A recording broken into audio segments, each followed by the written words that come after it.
All right, everybody, we're back with another live show Thursday. Monday, we skipped that day because, I just decided to. That's why, I mean, I choose my path.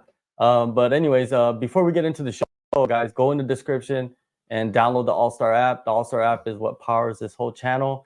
They are the sponsor, and you could actually go in there and make picks for UFC shows every weekend. We're going to talk about this weekend's card, UFC 299. We're going to make some picks ourselves, maybe give you guys some little insight into some of the matchups. But before we go to that, let's talk about our guests, some new faces for the show.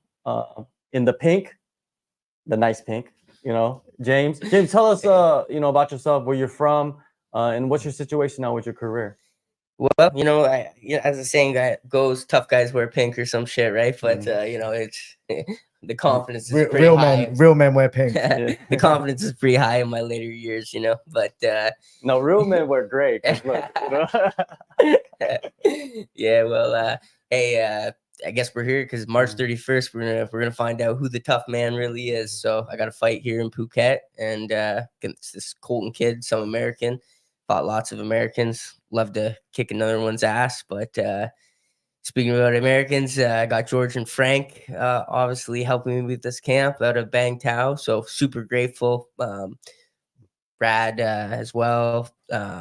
All kinds of high level guys out of the gym. So super grateful for these American guys. And, my English buddy Ashley helping me as well. So, just super grateful. And like I said, March 31st, we're going to find out who the tough motherfucker is, right? Yeah, who you fighting? Colton Calbasis, I think, or Calbasis. I don't know how to fucking say his name, but we're both wrestlers. Main background is wrestling, obviously, for both of us. But I'm a fourth degree brown belt. I don't know what he is, but jiu-jitsu, and obviously we're in the birthplace of Muay Thai, right? So striking, jiu-jitsu, it's not just a one-dimensional fight, and I think there's a lot of variables, and I think he's gonna find out what Soul Season is all about. All right. M2 MMA, their inaugural show in Phuket, I believe at Simbi.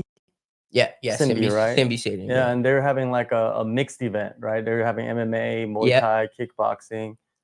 It's going to be pretty interesting to see something like that, right? Now, you got one championship kind of doing that as well as in a bigger stage, but I guess they're going to try to do it in Phuket. Yeah, it's good to see. Yeah, you see a lot of that stuff around here in Asia and stuff, and it's really cool. I hope Canada, where I'm out of, can simulate that soon enough. But we're on the back burner in my country for now. But just super grateful. This is my 6th trip in Thailand, so I always have the best camps out of Thailand. I mean, we got the heat, we got the training partners, we got everything. We got the coaching. I got a lot of high level stuff back in Canada, but it's hard. Land of smiles, right? Isn't that what they call it? So, well, it's good to be able to come out here, train, and have a fight. Yeah, it's not. Yeah. Last time I fought in Thailand was the barbecue beatdown, actually.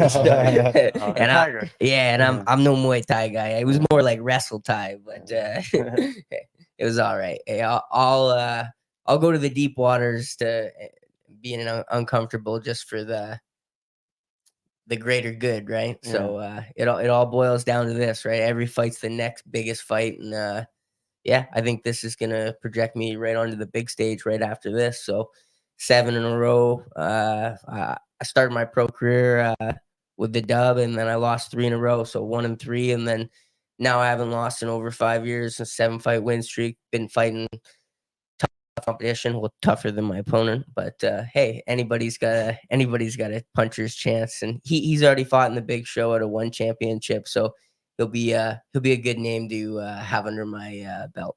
Definitely, M2 MMA 1. I guess you could get the tickets at Ticketmelon. And Simbi Muay Thai is the venue, 31st of March, Phuket, Thailand. Go get your tickets and watch the show. I'll be there. They'll be there. Ash, hey. How you doing, man? How's life? I like the shirt. Thank Good you very color. much. Real men wear grey. Yeah. Established, so yeah, there we Boring go. gray, right? Boring gray. Yeah, no, I'm good. I'm yeah, good. yeah. Thank you. You know, tell us about like, you know, you're out here. Yeah, so I'm similar to James out here, fight camp. I'm fighting when I arrive back in the UK. So I'm fighting on a show called Shock and Awe on April 6th. So yeah, fight prep over here at a great camp. Like James mentioned, we've got great coaching staff here, great training partners, we've got the heat, good food, like it's great. And like he was saying, I back home have also got great training. I've got great training partners, but I have to travel about a bit more. So I do sometimes I have to travel to London from where I'm from. So well, a couple of times a week. So that's 4-hour round trip. Wow. And here I'm 10 minutes and I've got everything I need in one gym. And it's great. It's been a great camp. It can be expensive too, right? Yeah. Traveling so much. Yeah, absolutely. Yeah, I mean, everything's expensive. Time and money, you know. Yeah, time, money. And it's also for me the so we want to train a couple of times a day at least, being a professional athlete. Yeah. And I find here it's fine. I mean, we've got the heat, but it's fine. When I'm at home and I have to do the traveling, once I've done 4 hours of traveling, like my second session of the day is always compromised because I've spent 4 hours on the road and it's tiring, you know. Oh, it's like motorway traffic and everything else. Stress. Yeah, it's stress to be. So it's lovely to be over here and to be able to train 2-3 times a day and not crash so much. Yeah, so, and yeah, also, no, it's good. If you can't, like, if you feel like your body is kind of, you know, weak, you could actually take another class that's kind of a slower pace if you really needed to, right? Just to get that workout in, just to get that sweat in and you know, improve the body. Yeah, Shock and Awe 36, right? You're facing off against Danny Missing. Yeah, so that's subject to change. My opponent's pulled out. Okay. We're just on breaking news. I think it may be, to be honest. I don't think they've put it out there yet, but yeah, it's happened, and we're waiting on another opponent. So he's got injured, and it is what it is. You know, it happens. It's a fight game. It happens more often than not these days. You know, it's rare if you get through a fight camp and your opponent stays the same and you're healthy. You know, there's always these little bumps in the road, but that's all it'll be. Bump in the roads. New opponent, same result. I'm more than prepared, and I'm going to be in great shape by the time I arrive home. So, right now, you guys have so many like 125ers, 135ers in the gym. We've got a name for it now, haven't we? I call that midget mafia. Midget mafia, yeah. That's it. Midget mafia, full force. We've got loads of us. Yeah, and different styles too. Absolutely. It's very interesting to see you guys train together. Because it's like you guys are all very similar in size, but then different styles. Oh, totally different styles. Definitely. I feel like no one's really the same, but like at the same sense, you know, me and my opponent are both wrestlers, but there's so many variables, right? Like who's got the better jits, who's got the better striking, right? But I'm super grateful to be training with the first guy to ever beat my opponent, this JJ Jones kid. Danger Mouse. Yeah. Super good guy and pretty tough, but you know, it lets me, it's a confidence booster. I know where I stand a little bit before the fight, but anything can happen in this game, right? That's why we love it so much. You know, you never count those chickens before they hatch, right? Like what if Leon Edwards didn't land that fucking head kick a couple months ago, right? Then like we wouldn't be talking about him, right? Like Usman was like, you know, he was GOAT status. I still believe he is GOAT status, but you know, anything can happen in this game. Yeah. Ash, your team name is pretty awesome. Mad Hatters. Mad Hatters, yeah. I like that. So it originates from my coach. His nickname is Matt.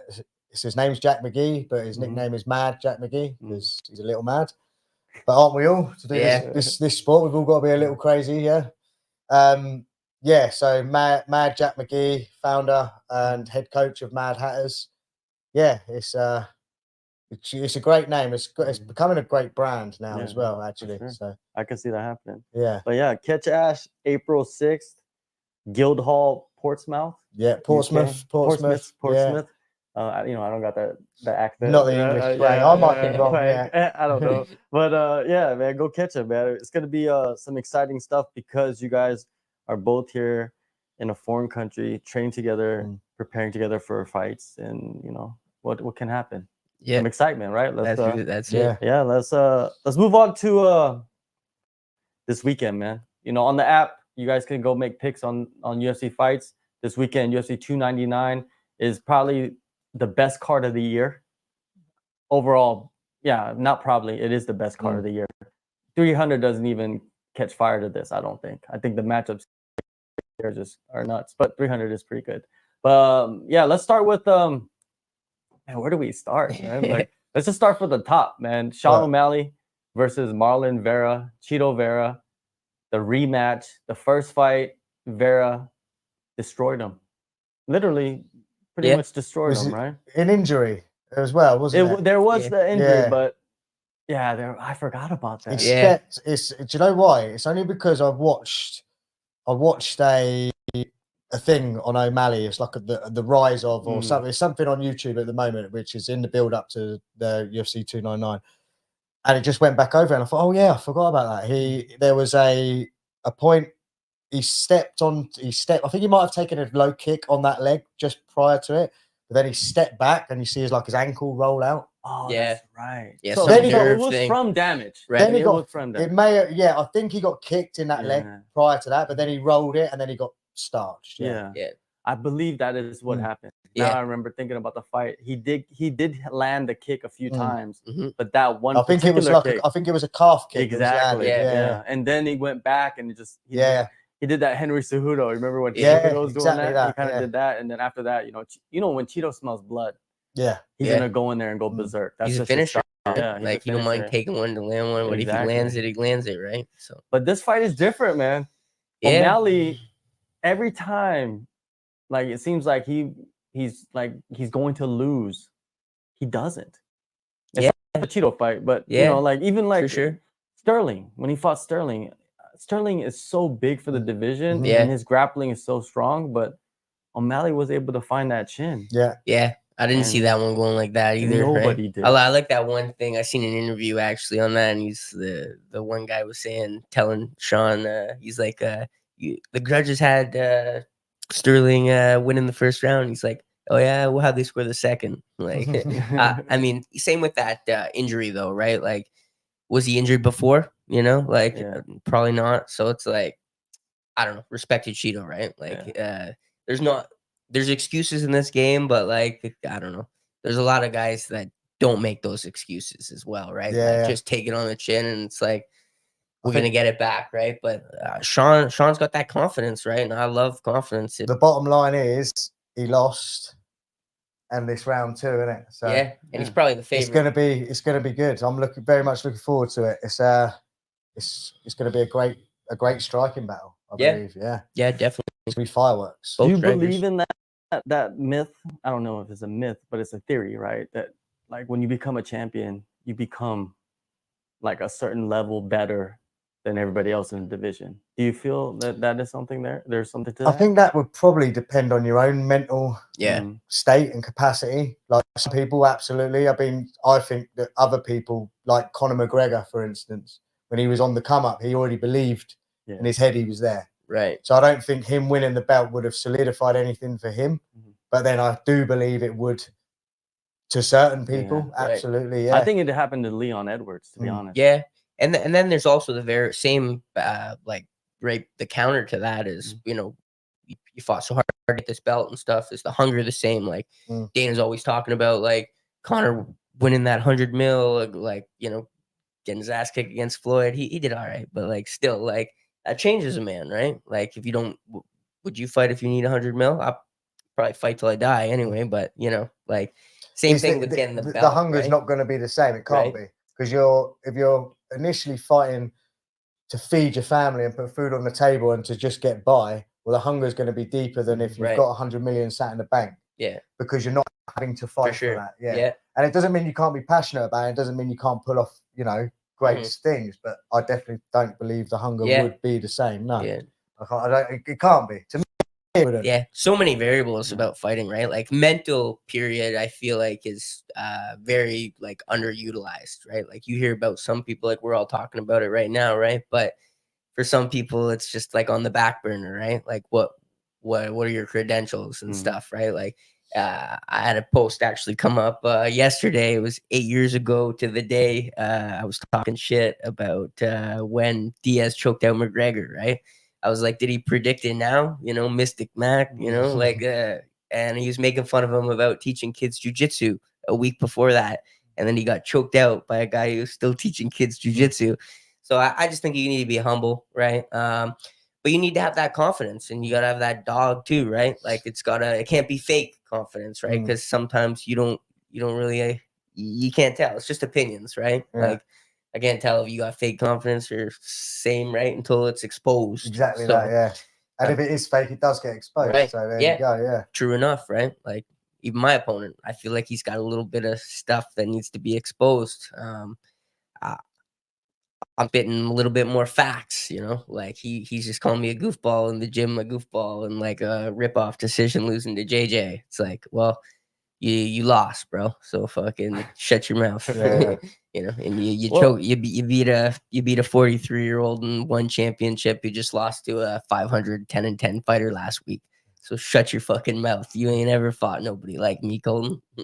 That's how I feel anyway, right? But I think anybody is entitled to their own opinion, right? I feel like a lot of people try to use their opinions as facts, and that really pisses me off because it's like I feel like everybody should get an opinion, but like when you start telling me that your opinions are facts and I don't agree with you, I don't even really want to talk to you anymore. I probably would rather punch you in the head, you know. Like, But the thing is, this game is different.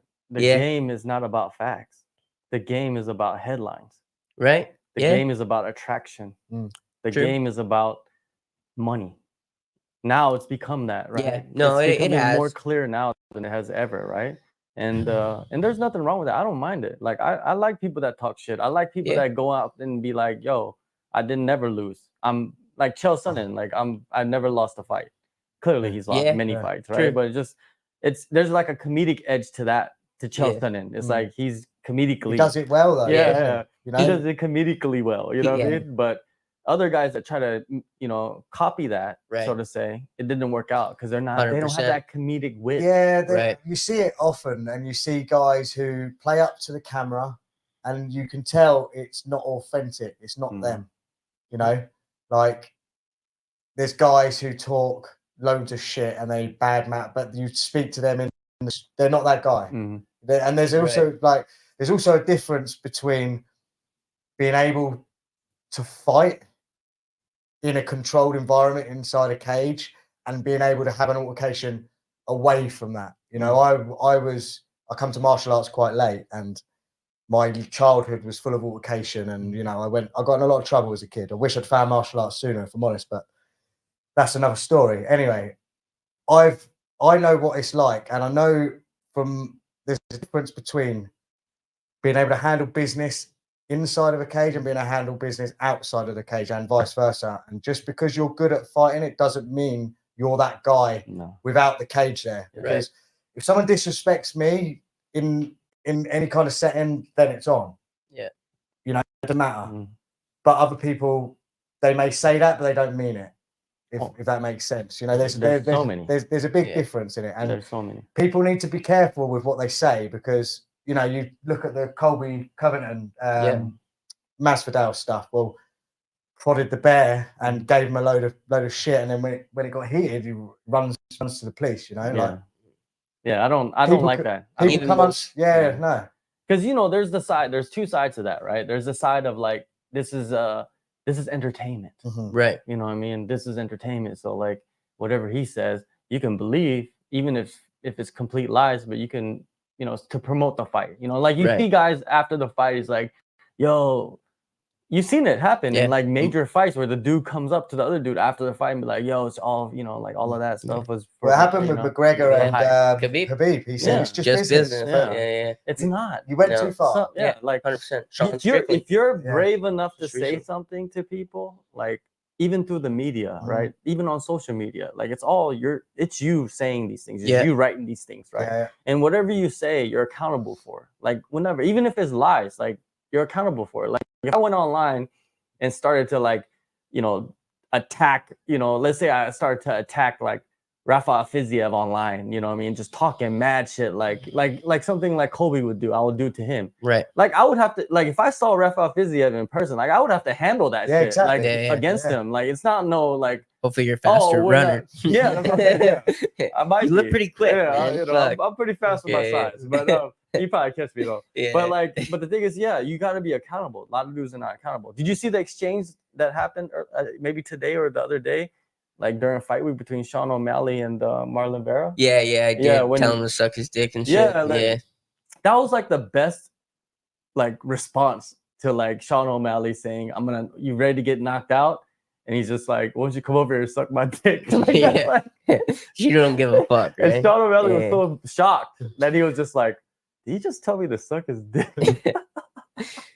Like even most recently, like with look at this Sean Strickland Duplessis thing play out, right? Where he's like, Sean Strickland, I'm not a fan. yeah, hey, I think it's fake. It's so fake. Like you can't cry and then attack people's wives. no, like I definitely, I'm not into that. When that whole thing got exposed, I agree with you. I lost a little bit of respect for Sean, but I don't know. I like the way he doesn't pull punches, and I like the way he says shit. But then I also believe that there's a line. Yeah, you gotta pay. You gotta pay. Well, you cross the line, Yeah. And then when someone else crosses a line on you, yeah, You don't well, like now it's not. yeah. Now it's not okay. Now Yeah. you're sending text to them like, "Yo, don't talk about." But even like Duplessis, like I love how he handled that, right? Like he handled that like a man. He didn't have to. He didn't have to. He didn't have I like to him shake. a lot. I think he's gonna Nah. be. He didn't have fight to for shake him. Sean's No, hand he and didn't have stuff to and do be all like, that. he could have just been like, oh yeah, bring that gun, buddy. Like They do fucking, whatever, you yeah. ain't getting no gun into Canada anyway, Strickland. You better find connect quick. Duplessis is But- gonna be a champion, I think, for a little bit. Yeah, That dude's yeah, good. yeah. That's He's wild. He's gonna lose the belt, but I think he'll Yeah. win the belt again. Like he's gonna be around. For I a feel while. like that's a better matchup for Izzy than Strickland. Like how that Yeah, all 'cause- played Yeah. out. Like, yeah. because Duplessis likes to come in like yeah. this. yeah. And you know, Izzy's like, I think like, Izzy's he's a next, sniper. right? yeah, he's a Yeah. sniper from distance. Like you can't come in Mhm. like this and a sniper. They'll And- just, especially how long he is, you know what I mean? And then he just knows distance. But anyways, Yeah. let's go back to Sean O'Malley. But we're like Alright. veering off too much. Yeah, Izzy yeah. and shit. The Yeah. fight that's not even happening yet. Who wins the rematch? O'Malley or Vera? Does Vera become the first Ecuadorian UFC champion ever? They have 40 credentialed media from Ecuador just for Marlon Yeah, I Vera. saw that. That's crazy. That's how popular he is. I don't want to let the betting world play into how I see that fight going, but like I don't know. I go Sean O'Malley, but like, hey, I'm gonna put my money on Cheeto if the odds are good enough, right? He won the first one. I feel Plus like 200. and just Sean O'Malley winning the belt, I feel like we were just touching on that about how like your confidence goes up when you win the belt or whatever, everything changes, right? Well, if I beat Ashley or whatever, and we're gonna have a rematch, that shit plays a factor too. Like in my head, you felt each yeah, other now. Yeah, it doesn't matter. Like you can play that calf thing all you want. Like I could play the mental game that like I got my hand raised, you know, and you're still making excuses. You know, suck my dick. Suck my dick. And Cheeto, he's only 31. He's Really? not even old. 31. Yeah, eh? O'Malley's 29. They're very similar in age. Cheeto might be actually in his prime than O'Malley is. Shit. That could be a factor. And O'Malley's 29. Eh? Yeah. Holy, I'm 29, man. I'm like, and you were saying that you started it later, or whatever. I was like, I see some of these child stars. Like, shout out to my boy Chayton Velo. He just won the All Ontario's OFSA last night. I stayed up till 5:30 to watch the kid. The project. I've been training with this kid since he was like 7 years old, but Yeah. I never even made it to the second day. I was never seated, so I had to go with the best guys. But I, like Ashley was just talking about, I got some demons before the whole MMA world. I had my first fight at like 19, 20, but you know, I got expelled twice from 2 different high schools for fighting and shit. Some kid pulled a knife out on me, and then I had a little bar fighting career as well after that. That was short. I had actually about almost. It's getting weird, huh? Is Go ahead, Yeah. continue talking. I got about 40 fights in MMA, including amateurs and Muay Thai now, but I still think I got a few more bar fights actually on my regimen. So I'm glad those days are gone, and you know, there's a little bit of growing up that had to take place. But Oh, for sure, man.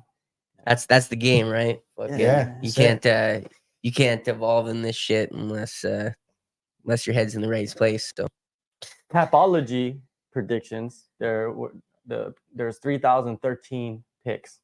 78% O'Malley. yeah, They believe. I think those are a little I- bit bullshit though, I because think it's closer than that. I do think O'Malley, like my head says O'Malley. I mean, it's a great fight, and I think it could be one of them. It could either be a quick finish either way, or it could be a 5-round war, and I'm excited for it. But I think my head says O'Malley. I don't see it being like a landslide like that. I mean, I think it's closer than what the Tapology odds are saying. I think O'Malley's gonna win this. I'm gonna tell you guys why. The reason why is Cheeto. His game plan's the same. If you watch his fights, he just fights the same, right, against any kind of opponent, right? And sometimes it works. Sometimes he outguts these guys. Sometimes he grits it out and wins and finishes guys, right? But a lot of the fights he's losing. right, like Dom, like that was. There was a lot of fights that he was losing until he won them, right? And that's a great attribute. You can't do that against O'Malley. I think O'Malley, like you said about Izzy, O'Malley's a sniper. Again, as well, like you just said, that he has the same patterns. He does the same thing. Well, someone like O'Malley's going to expose that, and he will have trained for that, and he will be looking for these little holes and these little things to exploit. Yeah. So that being said, yeah, you wouldn't rule out O'Malley knocking him out, would you? No, I would not. No. I think I think someone's gonna get knocked out. But Yeah, I think both O'Malley just has a higher percentage in my eyes. I agree. Yeah. You know, but Cheeto could go in there and go berserk and be like, "Yo, there's 40 credentialed media out here. I can't lose. Yeah, you know, like I'll die in here." Like if that mentality comes, I think Cheeto wins that battle every single time. If I die in here, that mentality, like he's got that. Yeah, right? So he's got that.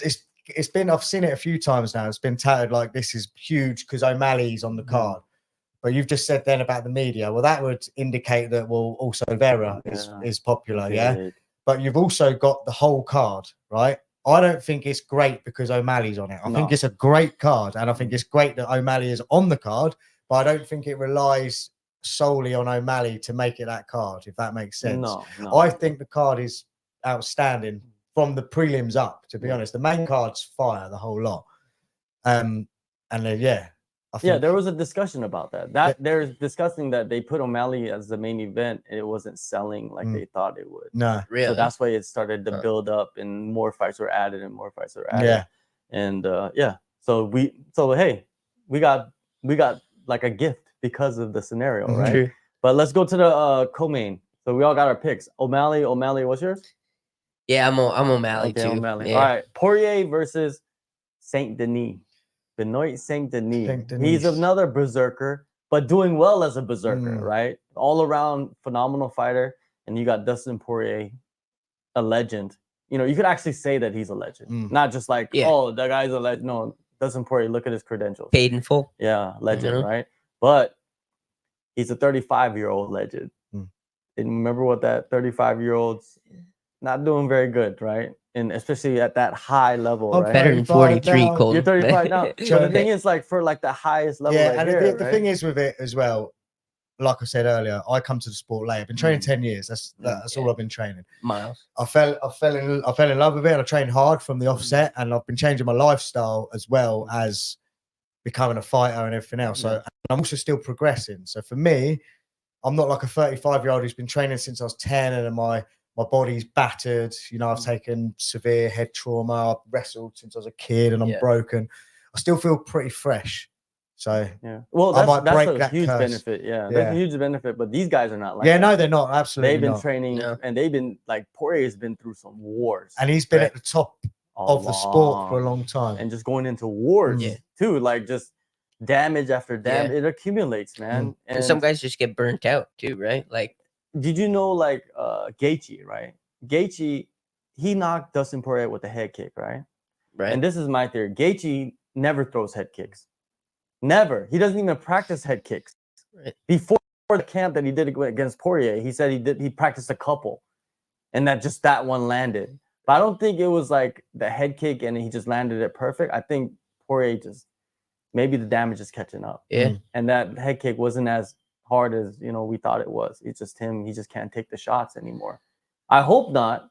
But that's what happens in fighting nowadays. We've seen it happen now in the UFC the last couple of years. Guys just hit, like, they're great, but they just hit the wall. And then you got killers coming up just like licking their lips, right? Licking their fingers for someone like Dustin Poirier. So Saint Denis, they want to build Saint Denis. They want France. The UFC, you could tell, like, they wanted South Africa. Who did they push? Yeah. Dricus. Now Dricus is a champion. If he loses the belt, who cares? We already got South Africa now, right? It's like marked off the list. Now we need to get France in there somehow. Cyril Gane was French, right? Yeah, that's right. But he was interim. I fought on the same card as him, eh? Oh, you did? Yeah, actually. Cyril Gane.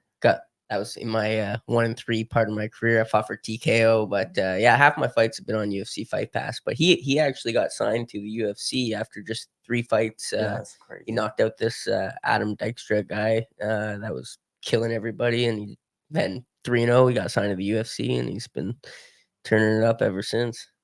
Do you think that the style that Saint Denis has against Poirier is kind of like lackadaisical?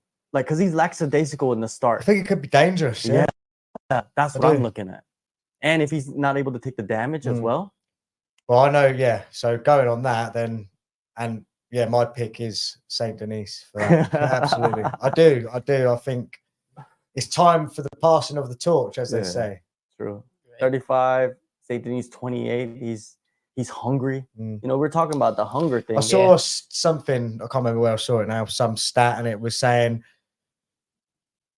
I can't even remember what it was, but it was saying whatever the year was, Saint Denis was still in the military and Poirier was like 20 fights into his career or something. And he hadn't even made his debut. I think it was like 2016. So it just goes to show how long Poirier has been around in comparison. So it's like, it's the young lion, isn't it? Yeah. Poirier has almost 40 fights now. Saint Denis, this will be his 15th professional fight, which is like half.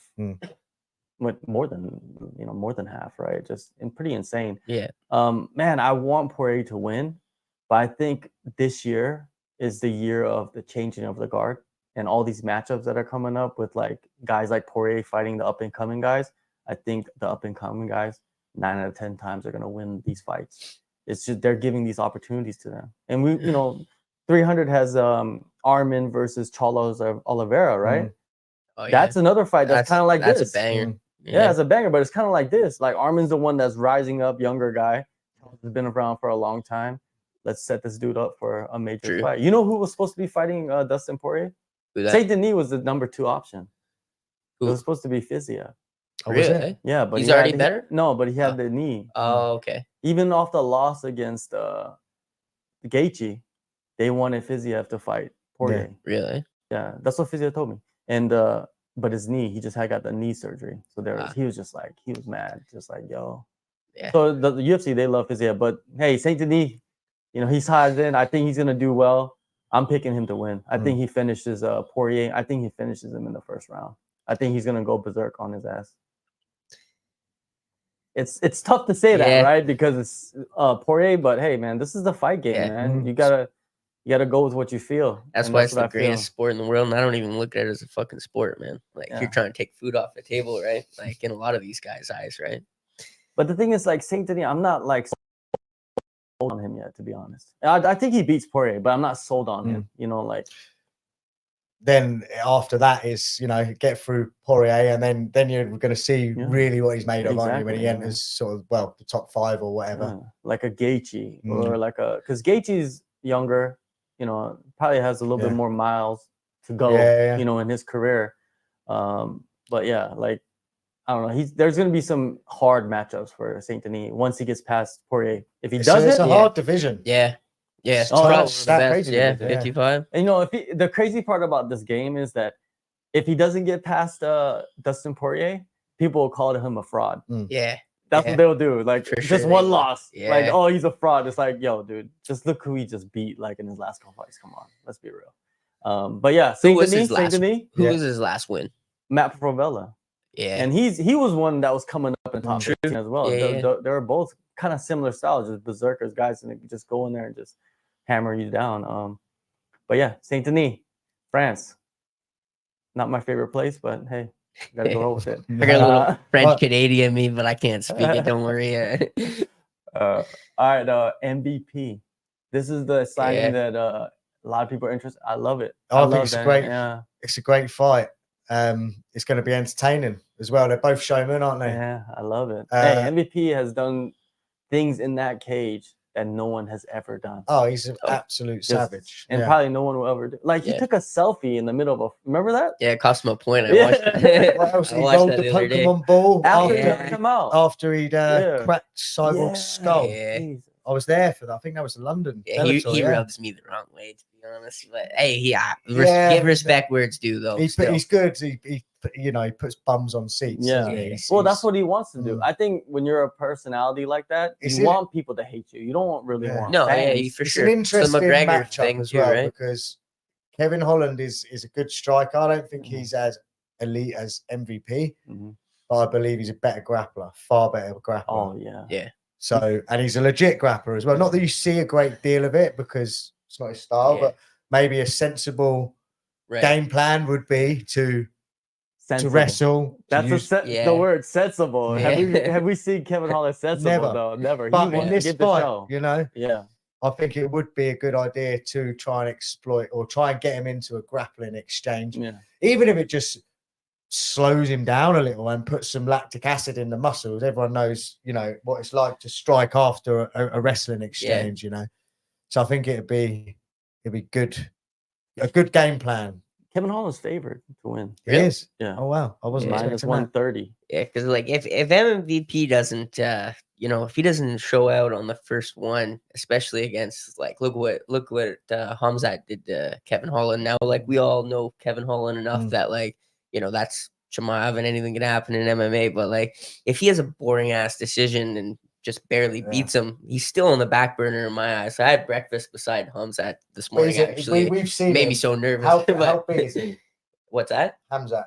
He's fucking He's huge. huge. True. You look true. at him and you think, wow, how Yeah. did he ever make welterweight? Plus, that card was so fucked. How they switched. Like, don't get me wrong, I'm a Diaz fan till I die, right? But at the same sense, like they were about to do Diaz really dirty, and I liked how they switched everything around. But like, what's your guys' theory on that? Do you think that was like an honest situation, or do you think that was literally like? No, there was of course some fuckery. There's going on. gotta in be MMA. fuckery, right? There's always fuckery. How do you going have on 3 somewhere. fights like that change There's just always because one guy missed something- weight by 10 pounds? Yeah, Something oh fishy. yes, You know, yes, like yes. I don't want to like Hamza. I'm never gonna listen to this, but Yeah. like like as a professional, you got to make weight, and if you miss weight by anything more than a pound or a point or whatever, Yeah. in my It mean- eyes, you haven't tried. no, like you No. gotta at least know, and like shit happens, like people's flights get fucked up, and like there's so many variables in this fight, excuses, whatever, right? But like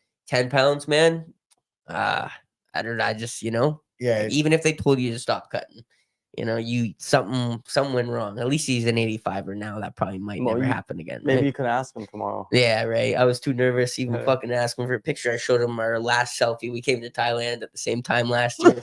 Had a stopover in Qatar, and I met him for the first time. But you could just tell he's kind of like such a nice guy, and he never say no. But like he almost like the Justin Bieber, how the paparazzis and stuff. Once you get so famous, right? It's like I don't want to be that guy that fucking asking him for a pic and stuff. Like he just wants to get his work. And like, yeah. but I understand it. Like half these guys are so like you're walking in the Lions down. Everybody knows who that guy is, right? Like they all want. I think when they all you're want a picture. more like, because we're fighters as well, we're less fanboy. Right. Do you know what I mean? Yeah. Whereas if you see like the gym at the moment when they're training in the cage, you have people just queuing up, just yeah. watching, trying to film, and then you have people having to go Yeah. over them and say, "Can you stop filming?" Yeah, it's like, why are you filming? Yeah.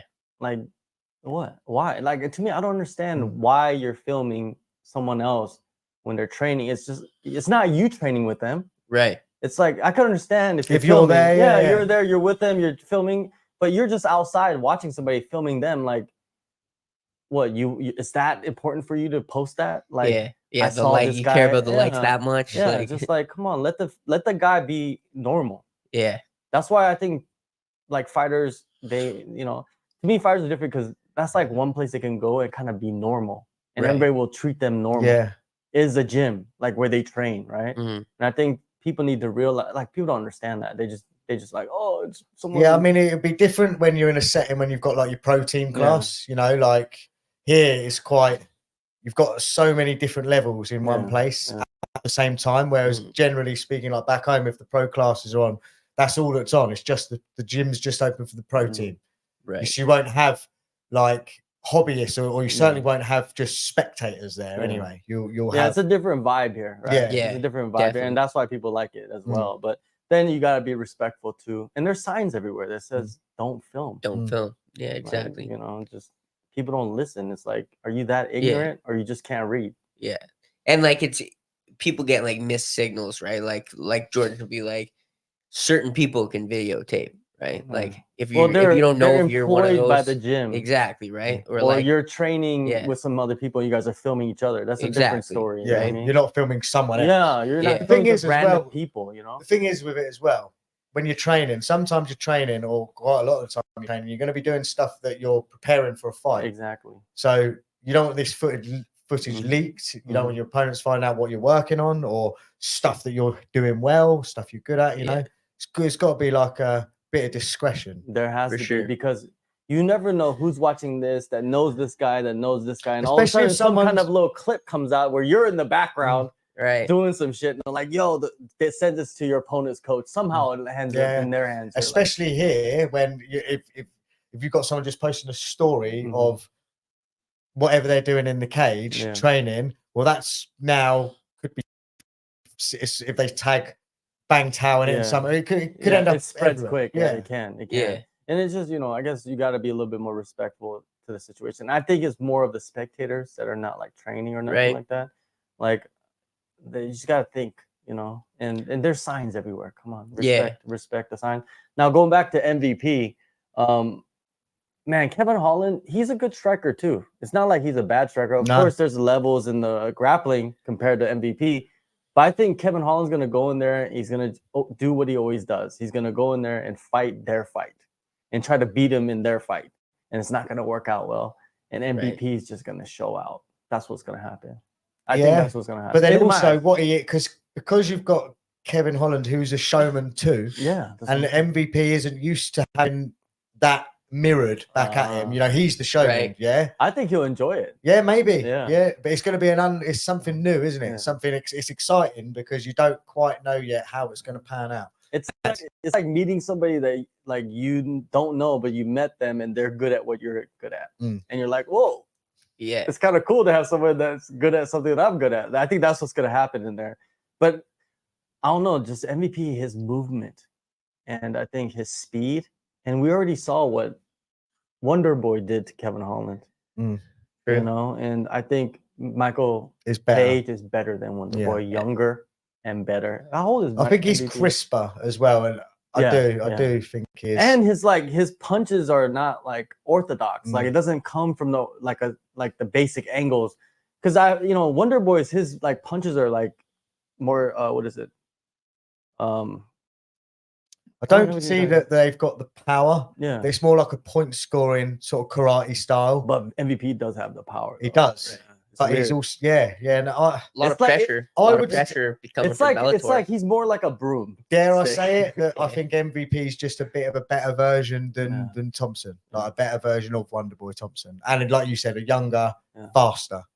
But does that have? Okay, before we talk about what I want to say, you pick Holland or MVP? You think? I go Holland because I like him more. Like I think it's a toss up. Like it's a 50-50. It's a 50-50, right? I so think I'm gonna pick who I like more. Yeah, like I said earlier, I think it's whoever gets a game plan off. If Kevin Holland fights the right fight, he has a route to victory. Do I think he'll fight that fight? No.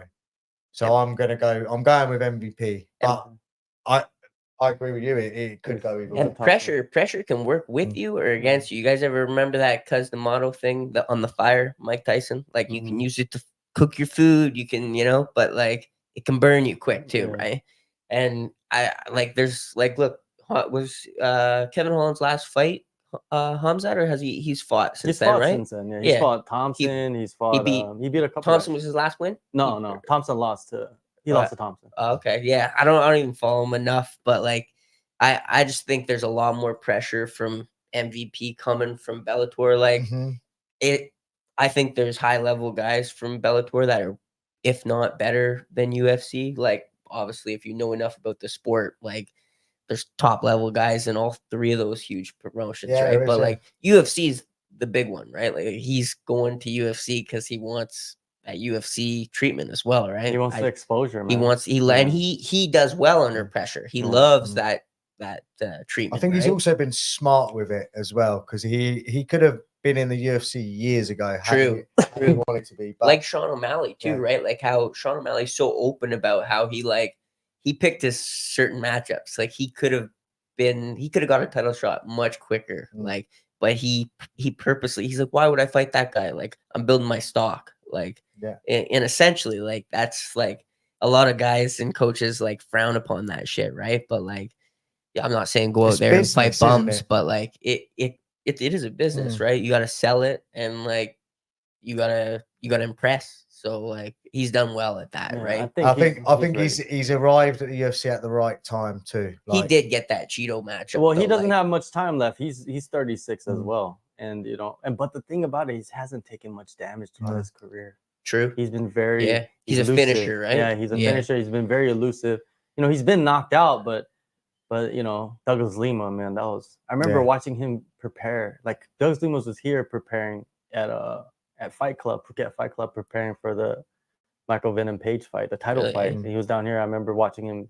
Man, that drilling calf kick to uppercut. Yeah, that was just crack. Those calf kicks, right? Like they would just boom, like he caught him with the knee. Calf kick, and then as he was getting up, he took his base out with a calf kick, and MVP just rushed to stand up rather than doing like a. It was like an uppercut. It was an uppercut as he tried to rush back to his feet, and then he hammer fisted him. Right? Yeah. But that was him not doing like a technical stand up. It was like dropped with a calf kick and then just rushed and just got But even in that fight, Lima was having problems because he was so fast in and out, like when he came in and out. But then he timed the calf kick perfectly, and it just worked out for him, got the knockout.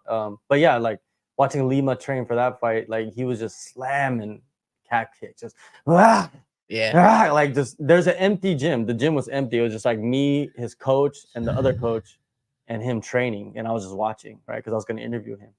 And I was like, Jesus Christ, like how hard could this dude kick? Like, calf kicks changed the game of MMA. This guy called me the calf kick a couple weeks ago, actually. Yeah. And I felt that for a fucking week, man. Like I didn't let you know, but like they're nasty. MVP is the only fighter, I think, where his name, like you have to say it with his nickname.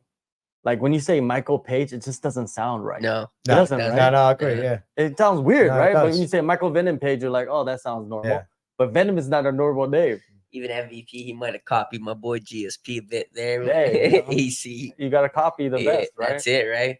You think we need to have Wonderboy Thompson versus? Is that the next fight that should happen? Thompson versus MVP? Yeah, MVP. I don't think so. That's not interesting. Nah, I don't know. I think, like I said earlier, MVP is a better version of him. So to me, I don't really want to see that. I'd like to see him fight. Plus, Wonderboy's old, eh? I'd like. I mean, he's got to face a wrestler at some point, like Usman.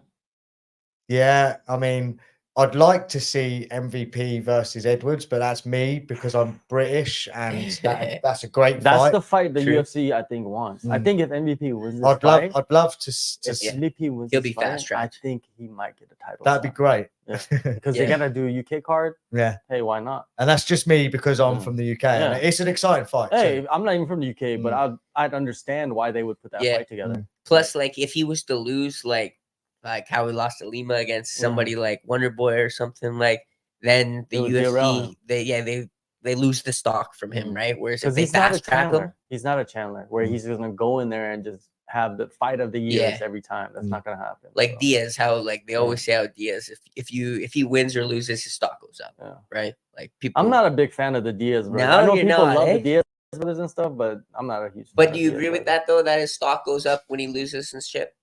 No, You don't, eh? I think I that's think just he's an all- illusion. I think Yeah. he's always in. It's always entertaining, isn't it, to watch Yeah. him? Like look at McGregor He too, did. though. Like Edwards, like I watched that today. He Yeah. Diaz versus Edwards, like Yeah. clipped him. That was actually in the last And minute then he of the pointed fight. at- was that the one where he pointed? Yeah, at him? it was like Yeah. you can say whatever you want. Like he was getting smoked the whole thing, right? Like, he's got his own flaws where like Diaz as far as like top level, he's never been there, right? Like he's never But he's gotten fought those himself there. guys. Yeah, he has. In He's terms gotten of himself there. superstardom, I think he has, but in terms of levels, not. McGregor helped us. Yeah, that's it. that whole thing. Yeah, Yeah. That fight never happened. Yeah. We wouldn't even be talking about Nate. I Diaz. agree, definitely. We wouldn't. Because I'm not really a fan of Nick per se, like I am Nate, right? Like, but they're very similar Yeah. in things, Yeah, right? I But, like their mindset and everything, but I just think that they're overrated. Like, Oh, people I put so much completely stock agree with into, you. Like Yeah. Nick Diaz was a way better fighter than Nate Diaz. Nick Diaz was. If you Mhm. look at when Nick Diaz was actually fighting like normal, Right. like in his prime, like during like Strike Force days, Yeah. like that was when he was like his best. Like he was beating the best dudes Yeah. in the world, right?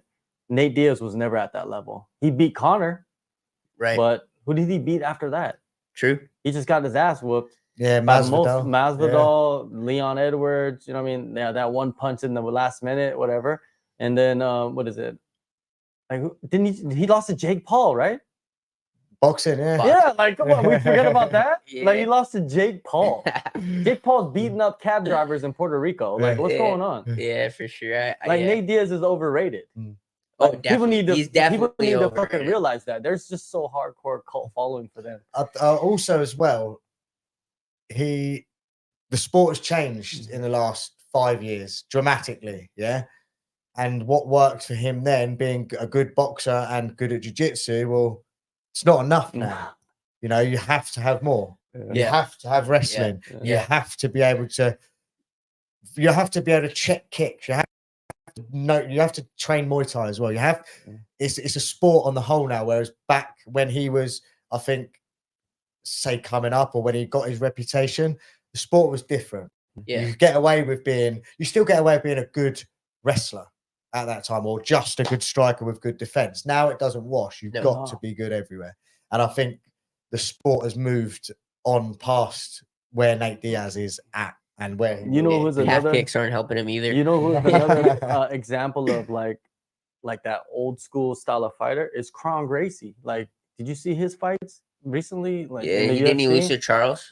He lost to Jourdain? Charles Jourdain, but it Yeah. was like he was just pulling guard the whole time. It was Right. just weird. Like, Yeah.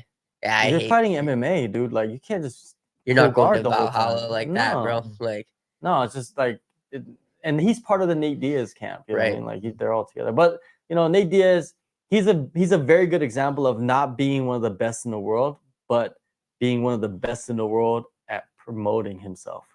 for sure. And then situations come, opportunity come, and then he wins the fight. And that one fight was the Connor fight, right? Yeah, And then he sure. got the rematch, which he arguably maybe won. Maybe I don't know. I don't Yeah. really remember it. But the trilogy, maybe that's the one that brings him back to UFC. I don't I'm know. not. sure. I'm not interested in the No. trilogy. If I'm honest, I think it's bollocks. I'm not that. I mean, I'm always going to be a Conor fan to a certain degree. I think he's done great things for the sport. I do think that he's lost a bit of his wit now, and he isn't as. I don't think he's as entertaining as he was. And I mean, he's always going to be a household name. He's always going to, bring a crowd in. But really, who's he? Like, the only fight I'm interested in seeing him right now is the Chandler fight they've been promising forever. Just because I think stylistically it's good. Yeah. And It's great. other than that, I don't really care. Yeah.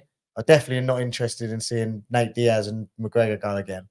I think The- Chandler would yeah. beat him if he The- was to use his wrestling. Conor If he coming- was to smart, Smart, but he's a gonna smart fight him. Fight. He's not. gonna fight him the way He's He's Conor going to go wants out. him to But fight he's him. also Yeah. going to go as he does every time, balls True. to the wall. Yeah, like, and his stock's gonna go up Yeah, regardless. so. It is. Yeah, I He's love entertaining. Chandler's a good shit. I like No, for Chandler. sure. Yeah. Now another fight on the card, the next one, Gilbert Burns versus Jack Della. Mm. This is also kind of like the Saint Denis, Dustin Poirier situation. Because it's funny, I interviewed Gilbert Burns about 2 weeks ago. Really? Ahead of this fight, yeah, and he was telling me, I asked him that question. It's like, do you think this is one of those like old veteran versus young like contender fights? And he's just like, and I said, like, do you think it's something that the UFC is trying to do? He's like, no, they always been trying to do this. Because remember, 3 years ago, I was him. I was the young guy coming in and winning the fights, right? So he understands like what they're trying to do with Jack Della. Jack Della's good, but his last fight was not very good. His last fight was against Holland. He beat him by split decision. A lot of people thought Holland won that fight. Yeah. And I don't think he can do that against Gilbert Burns, man. Gilbert Burns will wrestle him. I'm getting that guy confused. Who's the guy who fought Diego Lopez? Diego Lopez's first fight in the UFC. Like, you know what I'm talking? Oh yeah. He was a ranked guy. But that's featherweight though. This is welterweight. Yeah. I just got confused. Yeah, Diego Lopes, right? Diego Lopes. Yeah. Or Lopez. Yeah, I got the Jack Della confused with that guy. Oh, Diego Lopes? Yeah, no, not Diego Lopes. The guy that he fought on that card, right? Yeah, they're totally different weight classes. But yeah, Jack Della's the Australian cat. Right. Yeah. But Jack Della's so good. His boxing is very crisp. His grappling is decent. Gilbert Burns, you know, he's getting up there in age. He's 37. There's a 10-year age gap between these guys. Gilbert Burns is the underdog. Jack Della's the favorite.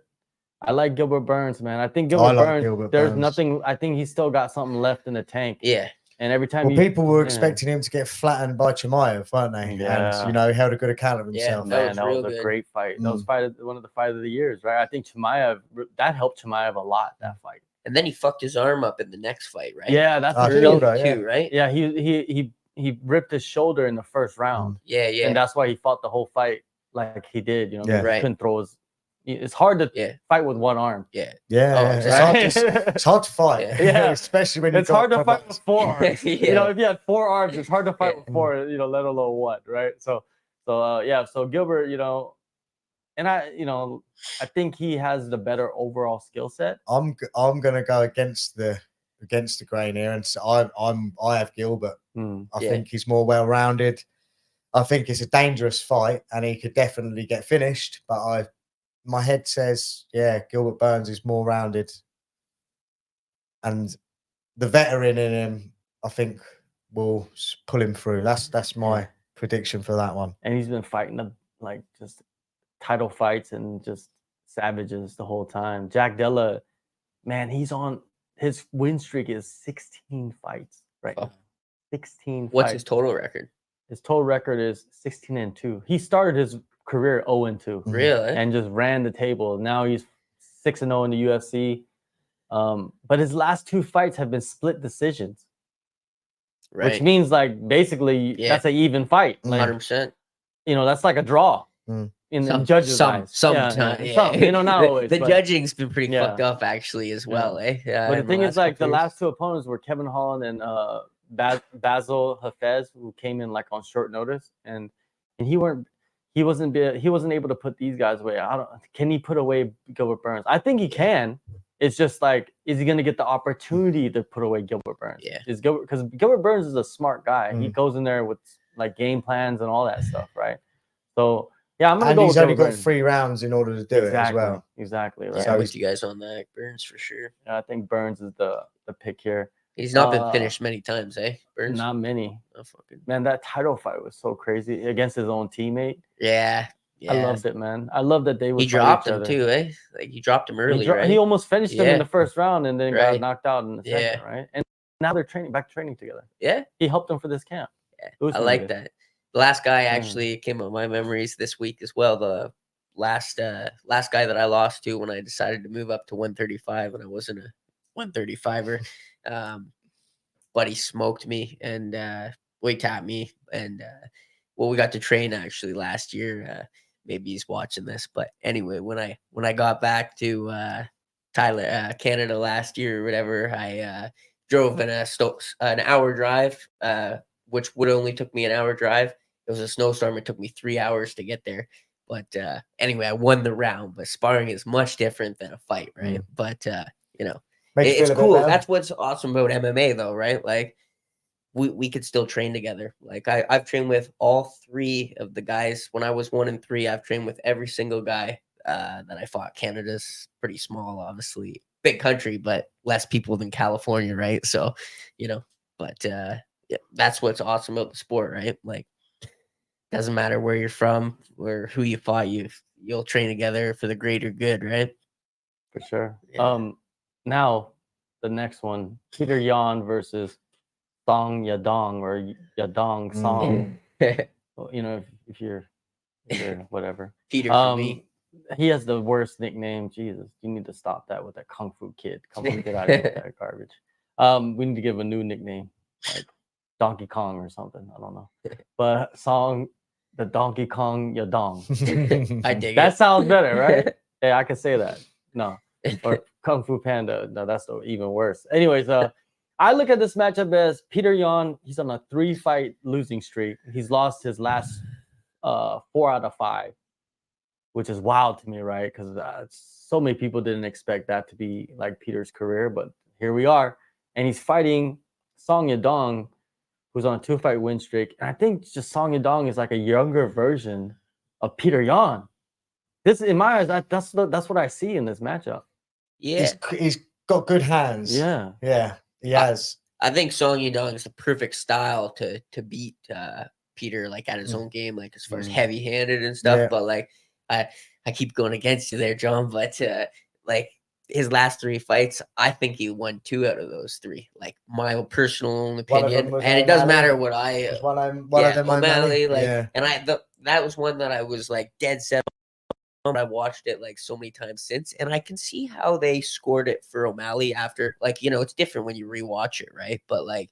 It's also different if you're sat there watching it without commentary. And I had money. I won like $500 on Aljamain there, but like, man, I was biting my nails. Like I actually remember telling everybody that I thought Aljo lost against A lot Peter of people did too, right? Like, and then O'Malley, like on the mic, it didn't even sound like he thought he won until until after, right? Yeah. But like, so. Like, that's fighting, though, right? Like, don't leave it in the hands of the fights, judges. Of course, there's a big argument if Yan won those fights. Merab fight, there is no argument. No, like, that's the one where I'm like, but then look at Merab, though. He's been fucking everyone up. Some inside information about that one. Peter Yan went into that fight with a torn shoulder and like a bum leg. Really? That's why he wasn't able to strike like he normally does. And then it's pretty amazing how he defended the takedowns as much as he did with his injuries, right? Yeah. But his manager told me when he was doing his camp here at Tiger for this fight, his manager told me that Peter is not going to tell everybody what happened, but I will tell you. Yeah. Like this was the situation, and it's like I want to see a reinvigorated Peter Yan because I've always been like I always liked his style. I thought he was the guy that's going to take over TJ Dillashaw's because I thought TJ Dillashaw was the greatest 135er of all time. Me too. But he was enhanced, but he's the only one that got caught. But anyways, yeah. But then Peter Yan, I thought Peter Yan was going to be that next guy, But then here we are on 3-fight losing streak. I think, man, Peter Yan just has bad luck. For sure. But Song Yadong has more power because we know Peter Yan to be a volume guy, right? So what is it? Volume versus power? Yeah, I mean, they can both wrestle. Then I wouldn't say either of them were grapplers per se. So I think we're going to be in for a treat. Yeah, for a good fist fight. Yeah, I agree that Yadong's got more power. You look like the Ricky Simone fight. That wasn't too long ago. He looks fucking sharp. Yeah, Ricky Simone. I thought I rate him as well. I think he's good. Last guy to beat Merab. Yeah, Ricky actually was doing good in the beginning of that fight, and then he just hit a wall. Song Yadong figured it out, like, hey, I gotta stop this, and I'm good. Stopped it, and he just put a beating on him. Right, that was his last fight. No, his last fight. That was the fight before that. He won in the 5th round knockout. His last fight was against Chris Gutierrez, who's also really good. Yeah, he's known for the calf kicks. Beat him by decision. Was that 5 rounds too? I think they did Frankie. So he's going from 2 back-to-back 5-round fights to a 3-round fight. Yeah. Yeah. I don't know. Changes the game, I don't right? know. I don't know if he has that cardio like Peter does, because Peter does have pretty damn good cardio. So I don't know. I'm gonna pick. I think we're in for a treat. Yeah, this is gonna be a good fight. I'm gonna go with the young kid, man. I think that I'm gonna go with the Asian. I'm gonna go Yadong as well. Yeah, I think it's gonna be a great fight, but I think Song might pull it out. The next one, Curtis Blades versus Jailton Almeida. Jailton Almeida, what an incredible talent he is. Have you been watching this guy? Man, like, he's not even a heavyweight, but he's in there at heavyweight, wrestling the heavyweights and dominating them. It's true. Once you get a heavyweight on their back and you know what you're doing on top, they're never gonna get back up. Right. Like, Almeida's showing you that. And then unless it's Derek Lewis. Yeah, Derek Lewis just gets stands down. up, Like, just stands up. yeah, exactly. Like, Derek Lewis has the best takedown defense, standing up. But he's fighting Curtis Blades, who is also a wrestler. Yeah. But we've seen him not wrestle at all and try to strike with the striker and get knocked out. So, but this one, I think it's going to be a grappling affair. I'm going to take Jailton Almeida because Jailton Almeida can finish on the ground. We've never seen Curtis Blades. Yeah. Well, we've seen him ground and pound. Yeah. I'm going to agree with you. And it's just because of what he's doing at the moment and the hype. I don't think Blades is going to be the one to derail him. Yeah, I'm with it for sure. Yeah, I like Blades, but Blades, just his in-fight decision making is just sometimes it's very frustrating because you're watching the fight and you're like when he fought Sergey got knocked out. Remember that fight? Everybody's like, why are you standing there with your back on the fence trying to strike against a power striker that clearly has better boxing than you do? Right. And everybody that probably bet on Blades, they're just like, oh my God. And then we were watching this unfold in front of our eyes and he gets sparked, right? It's almost like you could see it happening. So Almeida, I got you, man. I think it's great. There's Gamrot versus RDA. Oh, that's insane. Right on. I like RDA. I've always liked RDA. That's another one, like the old school Yeah. versus the new guys coming in, you know what I mean? And what is it? Michelle Pereira. You know Michelle Pereira? Yeah. He's fighting Mikhail Olenjanchek. I forgot. I don't know how to say his last name. Yeah, I don't even know. But he's a power striker as well. That's a pretty good fight. Any other good ones? The other ones, it's okay. You guys, anything else interest you guys about this card? I looked at the prelims yesterday and I was surprised at how good they were, and as well as the main, like the whole card is great. These are like fight night main card fights on the prelims, right? So it's great. It's Any great. 25ers on the card? No. Yeah. CJ Vergara and Asu Almabiev. Yeah, like yeah, it's not bad. All right, so we'll jump into this one topic before we shut this down. It's about Khabib, and he did an interview recently talking about the McGregor fight and talking about like the mentality that he had, and he talked about the choke, right? So this is what Khabib said. He said, "Would I have let go? No, I wouldn't have." That means he would have tried to kill him, right? Mm-hmm. It's that moment when your emotional state reaches its peak, touching the ceiling. He and I knew what we were going for. It's not like when you meet someone on the street and start choking him. He is one of the best fighters in the world. We're appointed to fight. Well, the rest of it doesn't matter. But the key part is, would I have let go? No, I wouldn't have. I'll dig it. You dig it? Yeah. I mean, you play hockey, you play football. You don't play fighting. Like, I don't.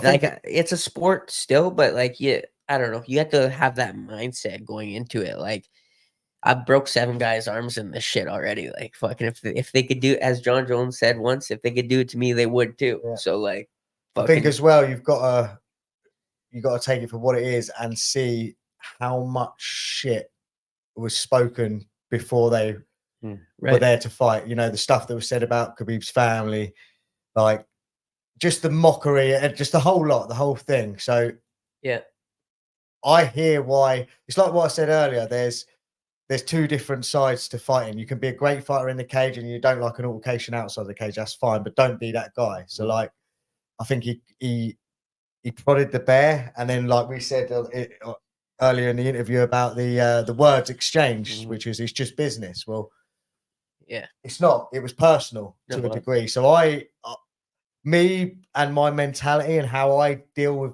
business, I agree with what was said. Like I would feel the same. Yeah. I think.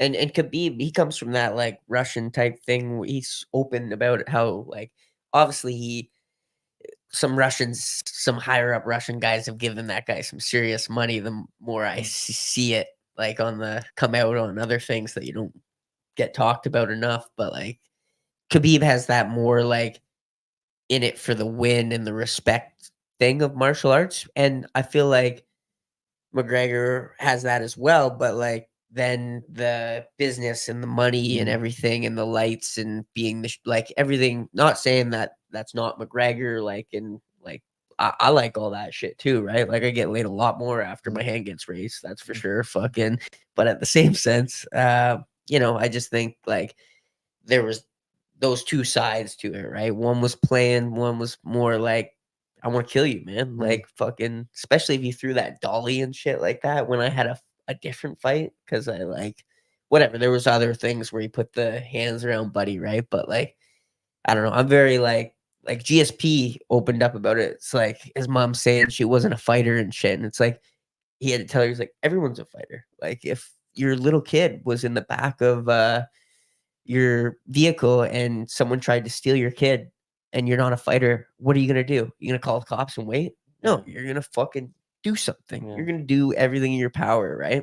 So like I just feel like, yeah, it's just kind of one of those things. It's Do you personal think- for Also, me. the press conference, I remember now, he was doing like a proper 12 plug and he was doing shots of whiskey and stuff. And I think he said like Alhamdulillah and then something. Or no, that was a reporter who said it. And Khabib said, don't say that in the same breath and then congratulate the alcohol sort of thing. So there's a few lines crossed in there, like with the religion and like he called his wife a towel. Yeah. Towel, and stuff mate. he said about his dad and like I think it was a bit too personal and he pushed a bit far. And I know that's McGregor's style. You got to look at what he did in the Aldo fight. He pushed the buttons before the fight had even started. Right. And he knew that the right hand was coming because he was going in over emotional. You know, that's probably what McGregor was trying to gain from this. But Khabib didn't play that game. Right. And Khabib took it personally, but not in a sense where it wound him up to lose focus on what the job in hand was.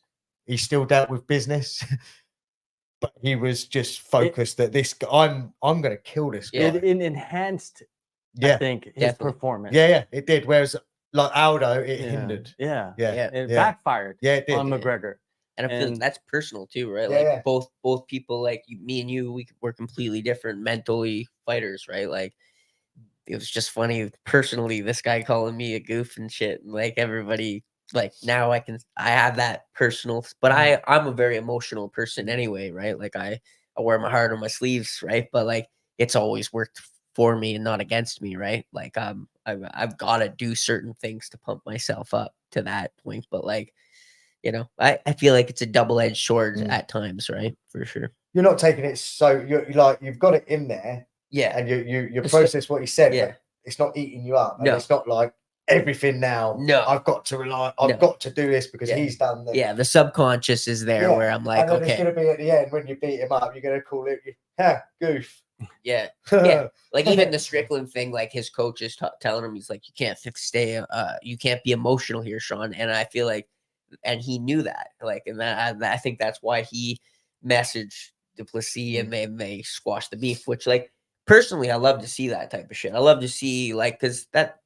I don't know. I don't think it helped them sell that fight, but for me, it made me respect Duplessis a lot more. And it took some from Strickland away from me because I'm, Strickland rubbed you the wrong way, but like I've loved some of the shit that he's been saying, like where like that's putting why people he's in their place, right? But like that's why he's popular. But it did hinder my thing. There was a similar with the Leon Edwards Colby Covington fight because of what he said about his dad in the press conference. So, right. Yeah. That was the exact same. I'm obviously an Edwards fan. I'm from the UK. He's a champ. He's from the UK. Of course, I'm I'm behind him, and I was worried after that press conference because I thought, fuck, Yeah.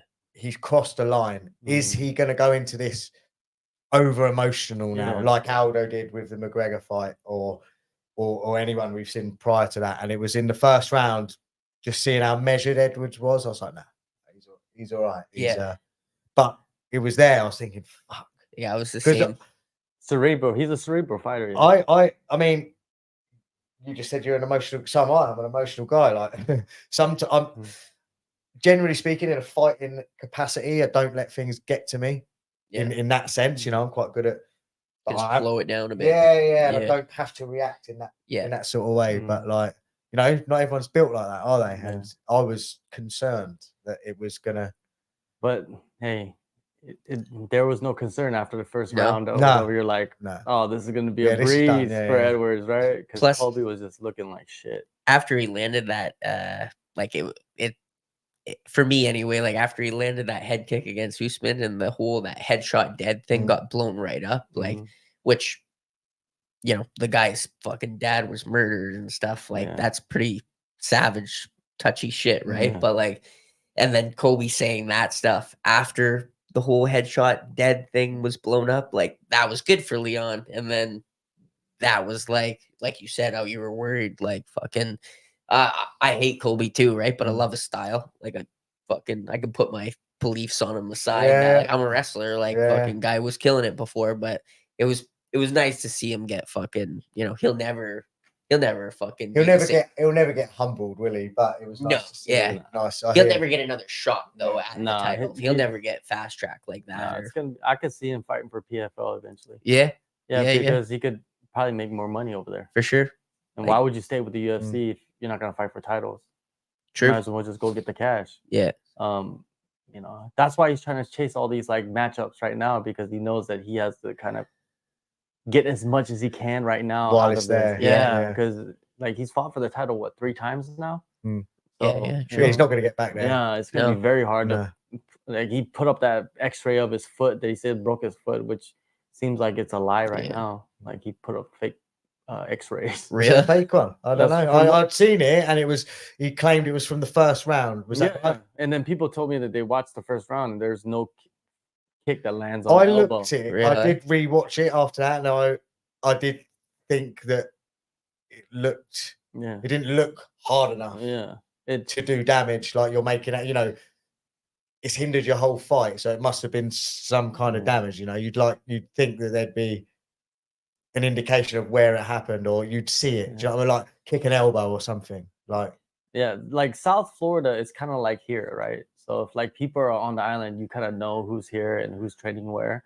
South Florida is kind of the same. Like you see people around town, right? If you go here to eat, you might see somebody. Right. So I asked Gilbert Burns, like, hey, do you think that those X-rays? What do you think of the X-rays Colby put up? And he told me, dude, Colby, he was walking around town with no, like just normal, like no cast on or nothing. Like people seeing him all over the place. Yeah, that's what he said to me. Like after the fight, he was walking around playing poker and shit.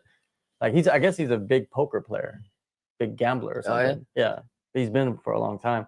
And then I asked Johnny Eblin, who trains at American Top Team, and I said, yo, did you? And he's like, yeah, like those are lies, dude. Don't believe anything he says. So I was like, damn. But yeah, with Khabib, I completely understand. But I think with McGregor, he says those things with the purpose, and then he also knows that he's saying things that shouldn't be said, and he's doing it on purpose. He's not stupid. No, he's not, and he understands that if Khabib attacks him in the street, McGregor's gonna fight him in the street. He understands that. He doesn't go like, oh no, that's just like on this. Of course, he says something in the cage when they were fighting. Yeah, but I think McGregor. Well, we saw it after the fight. There was a brawl. People forget about that, right? Like Khabib flew in and Dylan Dennis.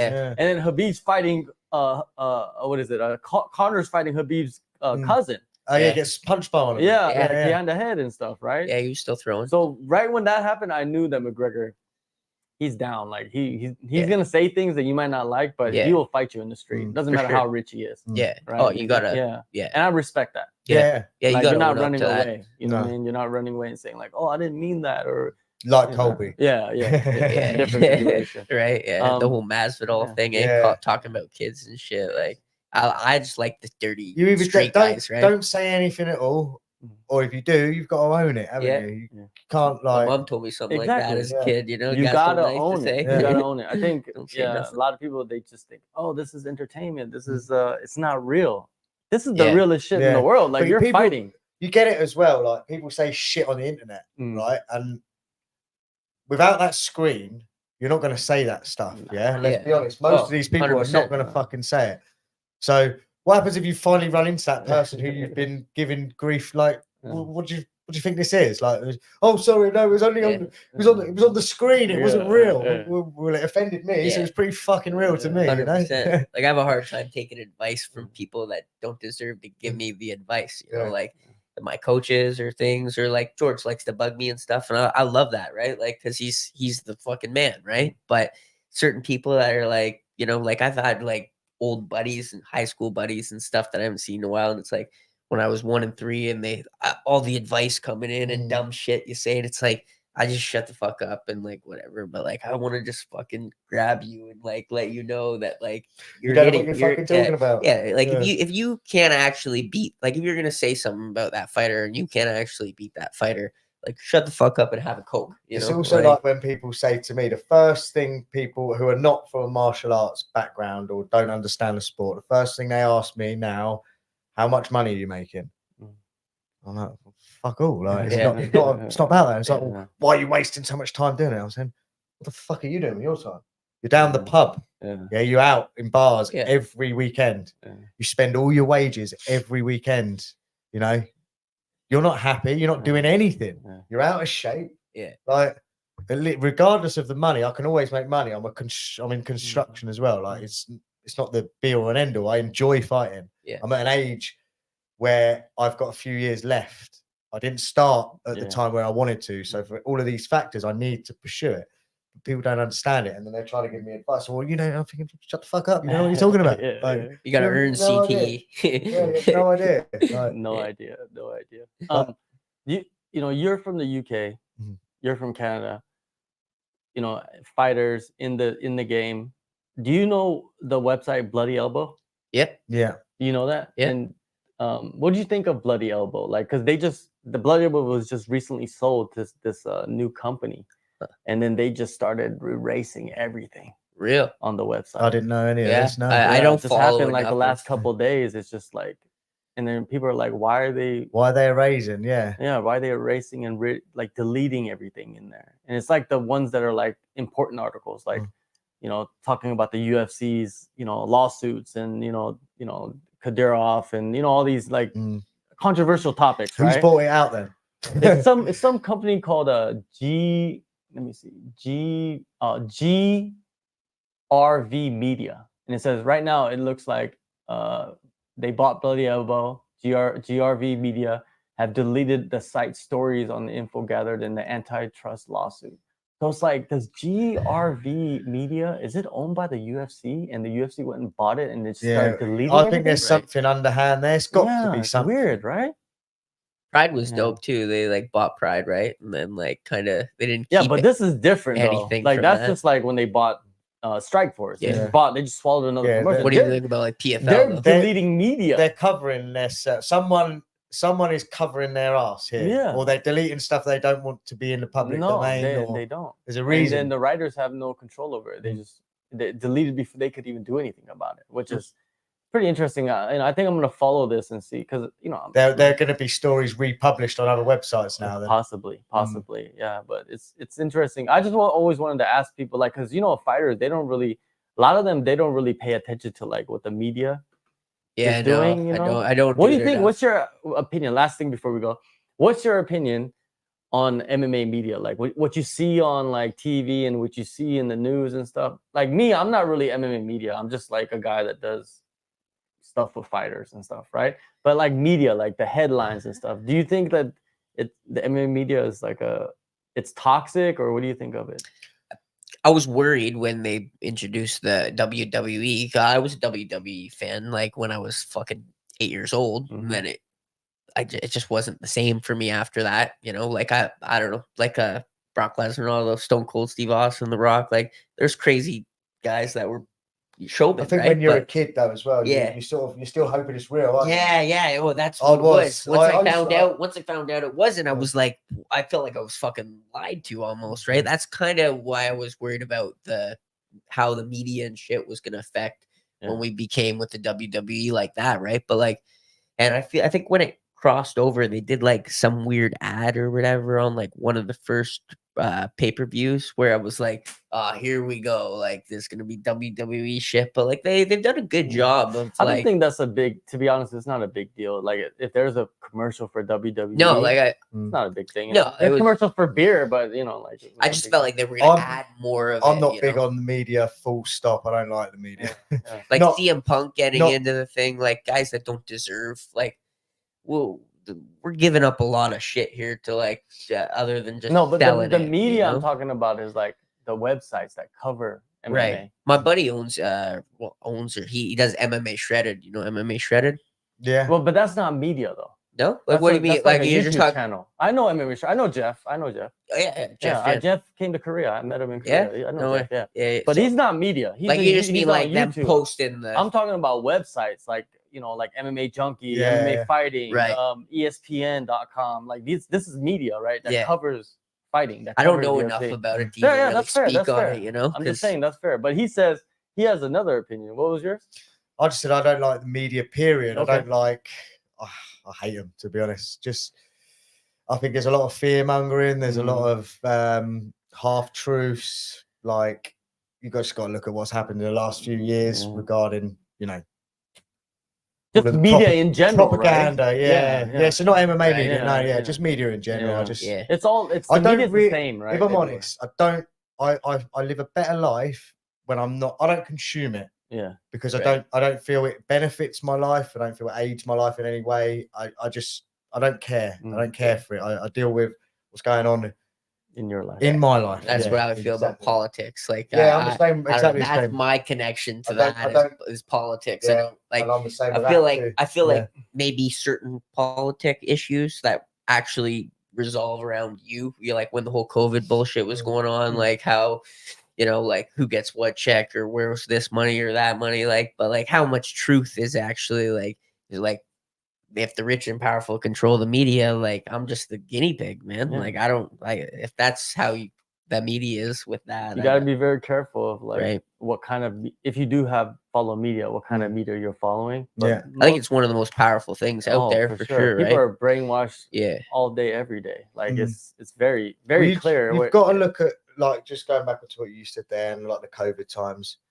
and all of the nonsensical rules. Right, where anyone with half a brain, you think doesn't make any fucking sense. So Yeah. for me as an adult, I'm not going to follow nonsensical rules or orders just because you tell me to. If I don't see that it makes sense to me, then I'm not going to do it. It doesn't make me a bad person, but the amount of people that were brainwashed into doing said things just because the TV told them to. Like, Vaccination and shit. Like Well, you know, vaccination. a lot of it is like a choice, but like I understand your viewpoint of But like a lot of people were like brainwashed into It was thinking. more at the time, but before it was even before the vaccine stuff. It was when you like I don't know what it was like in Canada, but in England, like you weren't allowed to eat in a restaurant, but you could. They were then setting up these big marquees, like big tents outside I restaurants. couldn't leave the country, dude. But you're allowed to eat in there, Yeah. which is inside, but it's not because it's outside, and Yeah. it didn't make sense. Or you have to put a mask on to walk through the restaurant, and then when you get to your table, you can take it off. Well, to me, it didn't make any sense. So Yeah. I'm not going to do it because I'm an adult and Yeah. I have my own mind, and I'm not at school anymore. I don't need to follow these orders. It goes back to being a yes man for me, right? Like I will be a yes man to people that like certain guys that like are leading me in the right direction. Like I'll drink the fucking potion type deal that you're feeding me, but certain guys that are like they just want to control you, like how the media, like how we're talking like that, like that's where I'm like, fuck you, right? Like Yeah, so media is like it's no different. Like sports media, just world media. There's it's always all an the same. agenda, Yeah, isn't there's there? an agenda. Mhm. There's always strings being pulled in certain types of directions to make you think a certain And narrative. there's always things that Right. can be said and Yeah. others that they're not allowed to be portrayed. So it's like you're never really getting truth. Well, the thing is, like, this, you know what comes out in the media, like sometimes because you scroll through and see headlines or whatnot, right? But then if you actually know, maybe like you have a connection to like the situation, like you know the fighter, you know the camp, or you're actually in the training camp and you're watching, you know what's the truth. Yeah. But then you see what's coming out in the media. Then you get that whole new perspective. Yeah, you get a new perspective of like who's feeding them this fake information, number one, and how are they just allowed to print lies? Yeah. I feel like us three, but it's like all media, you know what I mean? But I feel like us three that like travel, like anyone that travel, like especially like Thailand, like there's a lot of different ethnicities in Canada and stuff, but like that they're not like necessarily like here where it's like, you know, I can meet 20 different people from 20 different countries that are solid. Like these are actually good people. Whereas like then I go back home and I'm like, yeah, you might have like different races and stuff, and that's cool and everything, being diverse. But at the same sense, it's not that there's so many people. I know so many people that have never left the country, and I'm like, there's a lot to see, but there's a lot to learn as well, as far as like what we're talking about on this shit. Where like, don't believe everything, right? Like, at least question it. So I don't know. I think you got to get, like anything with fighting as well. Like you got to get fucked over a few times to really even see it or. That's how I feel about being here right now, because I now realize how much I've spent in comparison to what I should have spent. Oh, it's insane. So it's a learning curve, you know. Like first time in Phuket. This is your first time, eh? Yeah, it is. Yeah, I bailed my buddy out of Krabby jail. Fucking my first trip with my 6, but 100,000 baht bail money. I've spent well over the odds on everything, but you have to realize, don't you? That's exactly it. Yeah, for sure, man. Well, we're going to shut it down. Everybody, make sure you guys go in the description and download the All-Star app. Make your picks this weekend, UFC 299. It's a big card. We'll be back most likely on Monday evening with some new guests, and we'll see you guys then. I show the camera. You cut it, John? No, go ahead. So my boy there, my next opponent here, like to make different shirts every time, but who knows, Colin? You might just be on the next shirt. So, buddy's arm snapped, but yeah, who knows? All right, there you go. We'll put him on a t-shirt. There you go. Humble him up.